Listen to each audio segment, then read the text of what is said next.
T and XP acknowledges the traditional owners of the land, the Turrbal and Yagara people, and we pay our respects to elders past and present.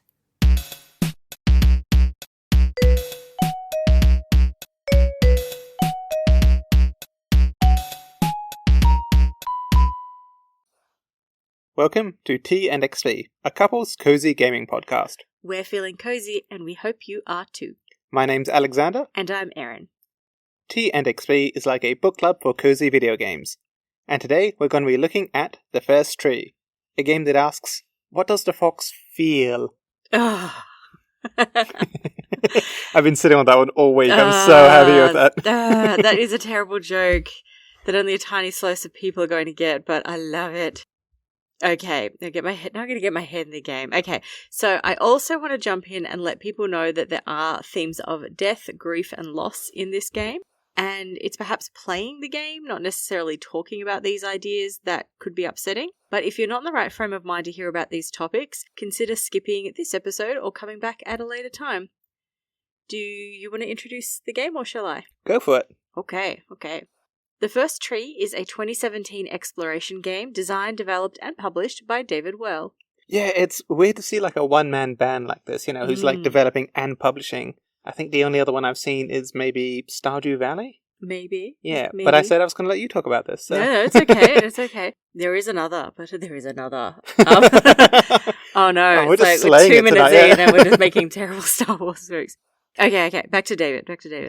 He took 2 years teaching himself to code to create this, which is really impressive. We've spoken about James Bendon, the creator of Dinkum, who also taught himself to code, and I think that's pretty cool. I tried years ago and it just reinforces that coders are magicians. The game received positive and mixed feedback. While some praised it for its visuals, others criticised what they thought as generic forests. While some enjoyed the pacing and emotional depth of the game, others found the pacing off and the emotions moany, depressing, and narcissistic. Well, the creator has explained that he did create the story in the years following the death of his own father and tied in the components to the story that made it deeply personal. I think it's also worth just pointing out the timing of the game. Like you said, this was a 2017 title. And I think there's a couple of things. I think back then, a lot of games, if it had a 1 or 2 hour playthrough time, which this one did, that was kind of seen as a negative. Plenty of short games and indie games existed, of course, but not at the same kind of explosive rate that we've had in the last 5-ish years or so. I wonder if some of the reception was just because it was harder to place this game in the landscape at the time. There are fewer indie titles, there are fewer kind of one-and-done titles, and there just wasn't as many cozy games either. Not everyone enjoys shorter games or understands why shorter games are worth investing in. And like I said, I think that might have been part of why I got a bit of a mixed reception. Yeah. Look, I wasn't gaming in 2017, so I can't comment. But you sound intelligent and knowledgeable, and I will nod and say, like I know what I'm talking about. Look, that's some great passive listening there. Thank you. Why don't you tell us about the story, the narrative? So, the game opens in a snowy landscape with you playing as the fox. You wake in your den to find your 3 cubs missing, and one of the first things you discover as you start to explore the area is one of your cubs' bodies being eaten by carrion birds. It's a really confronting scene to open a game with. It's certainly a choice. While you're playing as a fox, 2 humans, Joseph and his partner Rachel, will converse over the top of the gameplay. Some dialogue is automatically triggered when you reach a certain spot on the level, but most of it is unearthed as the fox digs at special dig sites. We learn Joseph can't sleep, and Rachel encourages him to talk about what's on his mind. Is it his dead dad? Surprisingly, yes, it is his dead dad. Dead cub, dead father. How cheerful. Well, buckle up, because it is a recurring theme of the game, for better or worse. As you explore the snowy landscape, you realise that there are objects like schoolbooks and play equipment that are abandoned in the landscape but reflected in the voiceover. These become these kind of weird, eerie vignettes that don't belong in the scene, but start tying together the fox and Joseph. So, for example, in the waterfall level, Joseph will talk about how he was a bit of a hellraiser in high school, or arguably just caught up with the hellraisers, and there'll be objects like bottle rockets and a police car kind of transplanted into the scenery. In the later level, Joseph recalls camping and reconciling with his dad. Is it reconciliation? Or is it men cohabiting who won't talk about their feelings? They talk about their feelings in their own kind of low-key way. We also find out a little bit about Joseph's partner, Rachel, as she shares memories of her and her sick mother. So it's not all about Joseph. No. Towards the end, Joseph talks about his final falling out with his dad, which leads to, polite phone calls at holidays and birthdays, but Joseph has kind of moved on with his own life at that point. You, the fox, in the meantime, are exploring the landscape and, unfortunately, discovering the bodies of her other cubs. And what would you say is the actual goal or point of the game? So the fox is searching for her missing cubs, and ultimately trying to travel to the First Tree. It's a kind of primordial sanctuary, where she and her surviving cub or cubs might be safe. But the main story overlaid on that is learning about Joseph's journey. Yeah. Well then, it's a good time for me to chime in about game mechanics. On paper, this is an action explorer game, but I think it could also be described as part puzzle platformer and part walking simulator. I don't mean that disparagingly. One of the elements that drives the game forward is the stars. There are a number of glowing white stars in each of the landscapes. These serve two purposes. Well, actually three, but that's a secret for the ending. I'm not going to tell you guys. The main first purpose is to encourage you to explore the landscape, and the second is to guide you towards important points in the map that will trigger Joseph's next reflection. Yeah, and sometimes they just kind of highlight pathways, which can be subtle at best, or peek out at useful times to suggest there might be a hidden way forward you haven't explored yet.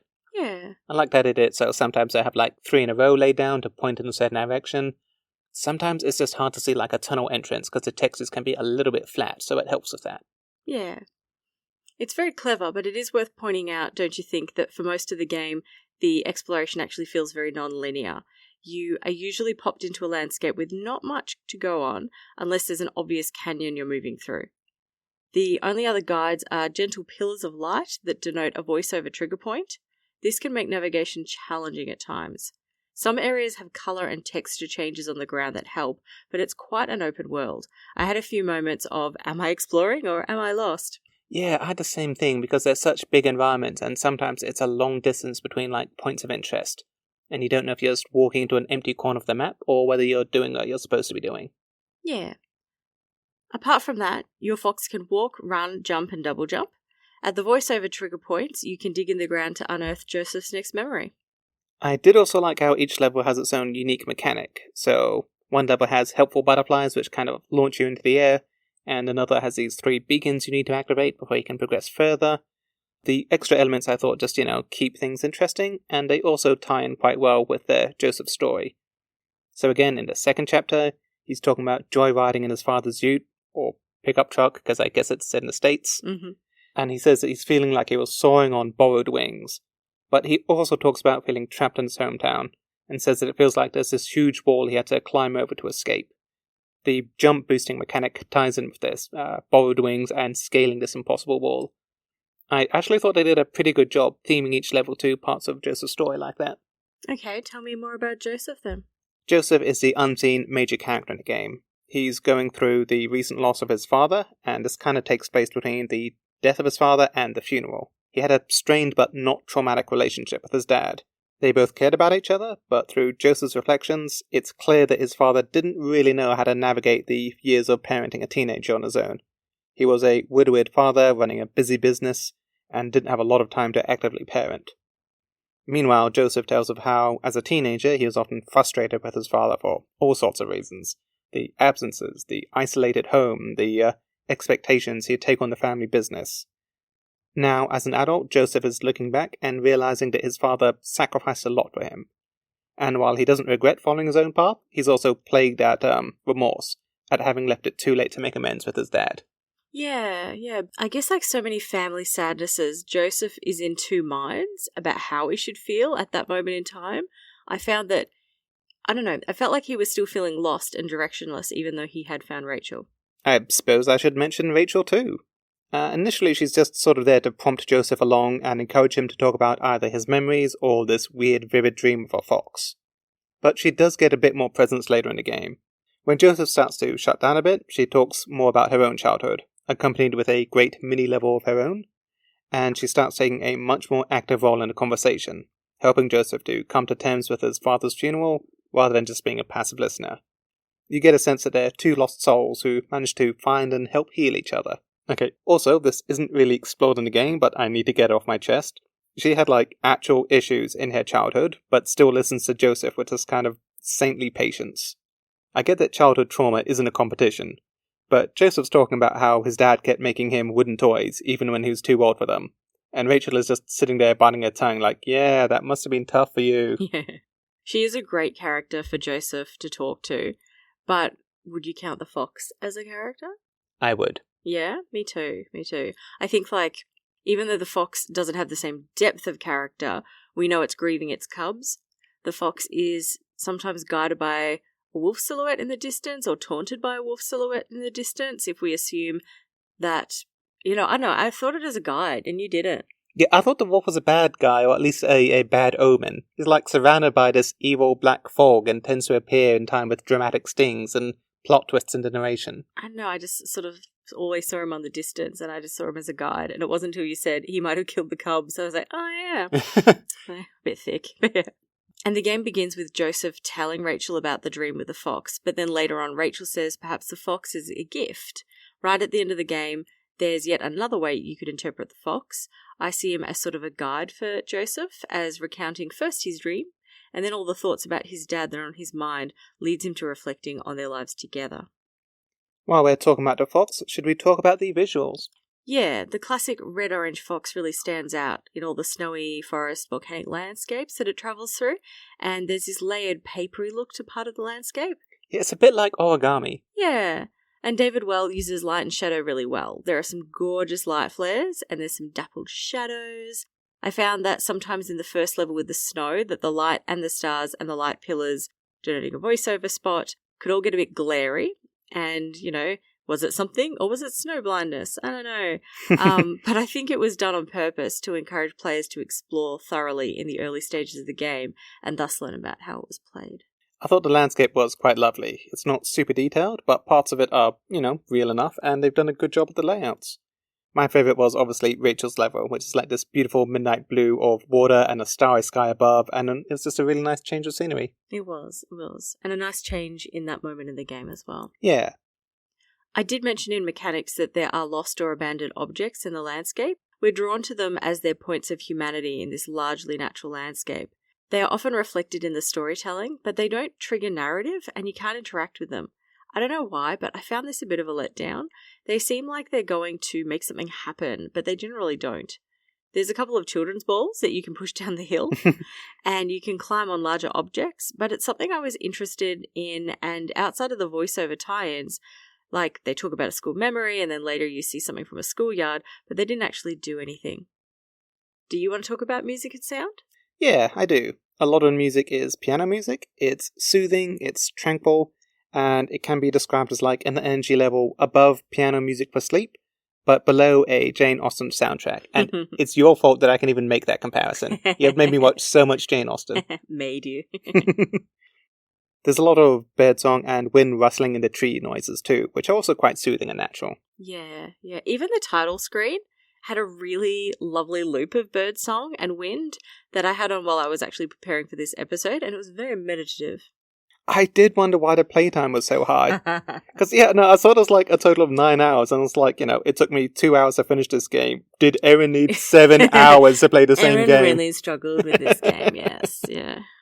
Yeah, apart from that, there are nature sounds, such as foliage crunching underfoot, and of course the voice acting of Joseph and Rachel's characters. David Will actually did the voiceover for Joseph, and it's nice to hear a heartfelt delivery in the way I suppose he intended it to be read. It also speaks to how close this was to it being a one-man game. He did license the music, and I think later worked with a company to do some open-source translations into languages other than English. But the game is just so full of the developer, and I suspect some of the abandoned objects and scenery you mentioned earlier probably have meanings that only he's really going to appreciate. Yeah, that's a good point. You mentioned translations, so I'm going to jump into accessibility if you're done with music and sound. Yeah. Cool. This is a short section. There's nothing in the menu regarding accessibility. Many games today have things like an anti-motion sickness dot for the camera, but this game was released in 2017, and the conversation about accessibility in gaming hadn't really started. You can select subtitles, but theoretically, you could play this game without hearing the voiceovers, you just wouldn't get the same depth out of it. Similarly, I think if you don't have the hand agility to jump off ledges and areas to get to every single star, that would also be okay, but you'd get less out of the game, especially if you're a completionist. How about we talk about some of the big ideas in the game? Yeah. I think the topics we flagged at the start, death, grief, and loss, are pretty obvious ones. There's some clear parallels between the death of the fox cubs and the death of Joseph's dad. There's also some clear messaging towards the end of the game when one of them says death is not the opposite of life, but a part of it. Yeah, but I don't know. I think to say this is a game about death or grief is kind of reductive. I think these big, obvious themes, like you've got to put them to the side a bit because they're actually sort of catalysts for all the things we do when we experience death, grief, or loss. If we listen to Joseph actually retell and reflect on his life, there's so much more going on than just grieving his father. Yeah, I was kind of going for the low-hanging fruit first there. Joseph's relationship with his father, and therefore what it's kind of saying about one's relationship with their own parents, I thought was actually a really interesting take in this game.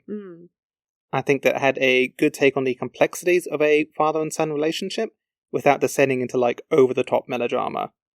For example, they talk about a huge falling out they had over Joseph and work, and Rachel asks, did you ever talk to him again? And, yes, they did. It's kind of realistic like that. Lots of people don't cut off their parents after a single falling out. Lots of people go on with their life with a strained relationship rather than a clean break. They can still talk a few times a year, which is what Joseph and his father do. And the whole completely estranged parent trope can be really powerful. And anyone who does it obviously has a complex set of events leading up to that decision, but I don't know, I just thought it was interesting that Joseph and his dad stay in touch, and it's a kind of more grounded and realistic depiction of it. Yeah. And I think there's a bit of a quiet thread of masculinity as an idea in this game. Yeah, I suppose we should mention Joseph's dad was a lumberjack. Yeah, but not even just that. Twice Joseph mentions falling out with his dad, and they don't really talk about it, and life goes on. And the first time he goes and finds his dad bluegrass cassette from the truck that he borrowed. And then the second time they just kind of ignore it. And it just is a really classic example of men will do anything except go to therapy. It also contrasts with Rachel's later story about, folding origami for her sick mum. They show care for each other in quite different ways, but I like how Rachel gets a little bit of a story too. Yeah. They are already in a steady relationship, but they sort of bond over this sharing of key moments and memories. Maybe not trauma sharing per se, but you can tell that Rachel perhaps hasn't heard of this much vulnerability and sharing from Joseph before. She doesn't seem surprised, but she asks all the right questions to get him to keep talking. And I think another really important theme in the game, which, it doesn't scream in your face like it does with death, but it does keep alluding to all the way through, and that's life doesn't go the way you think it's going to. Yeah, so true. Rachel didn't want to lose her mum, and Joseph thought he'd go to a certain university and live his life a certain way, and that just doesn't happen for them. But they find each other, and there was a happy unexpected road for them to go down. That's nice. Yeah, and there's some really lovely bittersweet moments, just like in real life, where the not-so-good moments set the path for some good ones, and vice versa. Joseph is a real kind of product of his circumstance, like his mum passing away, and his dad's choices, and his own choices. But you can hear that sometimes he talks with regret in his voice, but you also know that he seems to find some sort of direction and perhaps peace by the end of the game.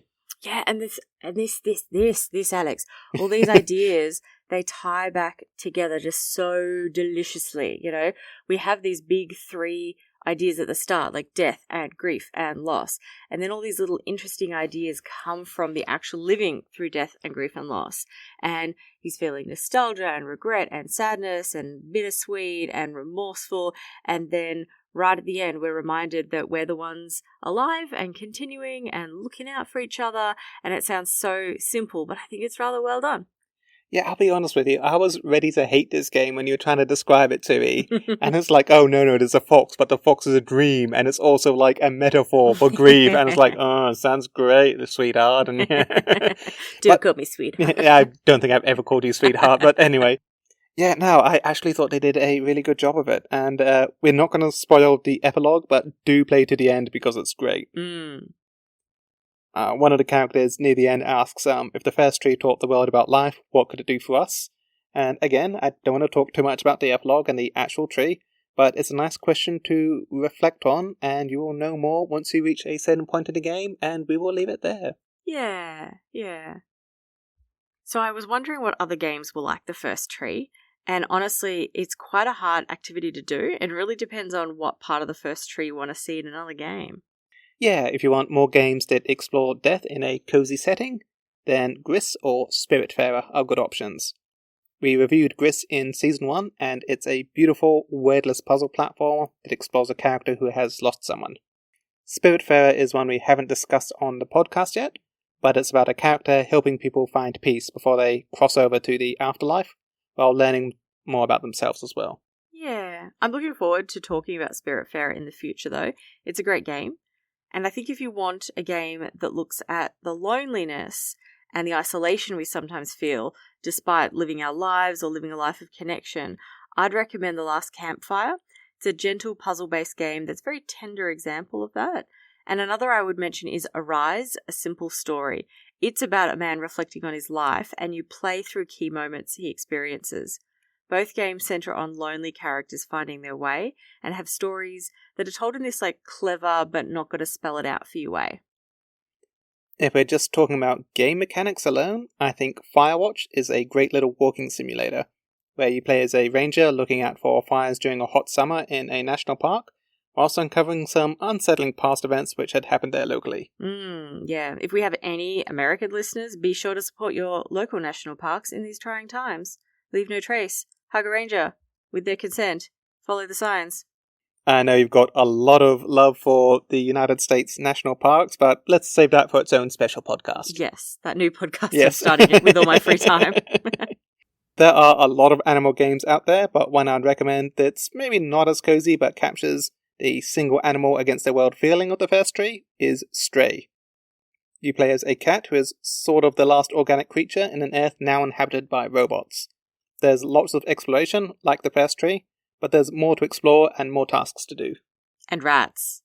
Are they rats? They're kind of mutated swarm biomass thingy, which just has a few rat-like qualities. It sounds really cozy. And this is getting rather uncozy. So let's bring it back to the cozy rating. Yes. Okay. This is a game where you can't die or get hurt, despite all the conversation about death.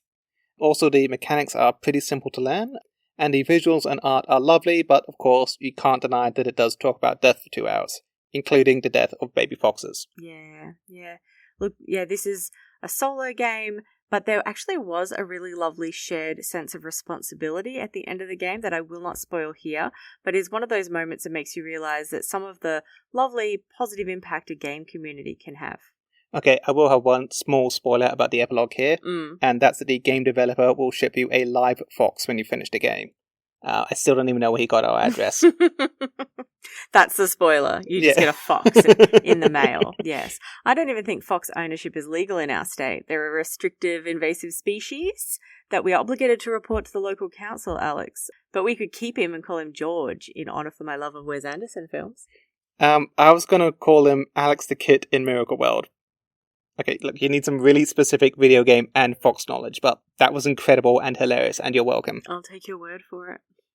We still haven't actually talked about the cozy rating yet, so how cozy do you think this game is? Okay, I'm going to suggest we give The First Tree a 3 on the cozy scale. I think you nailed it before. Cozy gameplay, but harrowing themes. I read a Reddit post about someone who had to put the game down because their name was Joseph and his dad had just passed away and he could not continue this game. And the subreddit was actually really supportive and lovely. And I guess I'm just bringing it up because this game will not suit everyone at every point in their life. I think maybe that was an extreme example, but yeah, I'd agree with what you said, and I would agree with a 3 out of 5 on the cozy scale. Lovely. What do you think of the game overall?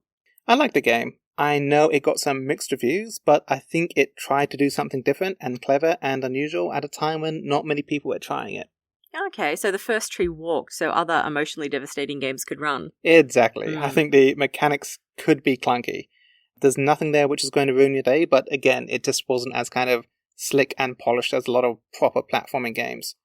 And I do think that some of the themes in this game won't be for everyone. Yeah, but hey, we answered your question from the top about how does the fox feel?